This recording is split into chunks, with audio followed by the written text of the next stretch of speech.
আসসালামু আলাইকুম।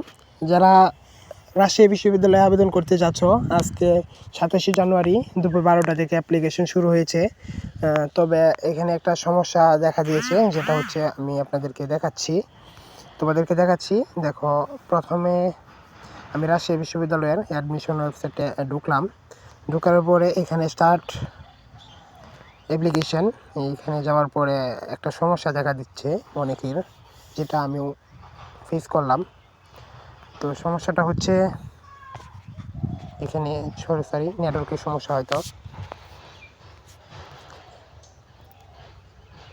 এইখানে তোমাদের আমি মুখেই বলে দিই, এখানে হচ্ছে তোমাদের HSC SSC rule registration number দেওয়ার পরে তারপরে যেখানে একটা সমস্যা থাকে, যে সমস্যাটা হচ্ছে আপনার এই পছন্দক্রম অনুযায়ী কলেজ সিলেক্ট করার যে একটা অপশান থাকে, তো ওইটা হচ্ছে না, আসলে ওইখানে সিলেক্ট করা যাচ্ছে না। তো এটা সবারই সমস্যা, যেটা সার্ভারজনিত কোনো সমস্যা হতে পারে। এটা আশা করি কিছুক্ষণের মধ্যে ঠিক হয়ে যাবে বা আজকের মধ্যে ঠিক হয়ে যাবে। এটা হলো টেনশনের কোনো কারণ নাই, এখানে তেমন কোনো সমস্যা হবে না আশা করি। ধন্যবাদ সবাইকে। আসসালামু আলাইকুম।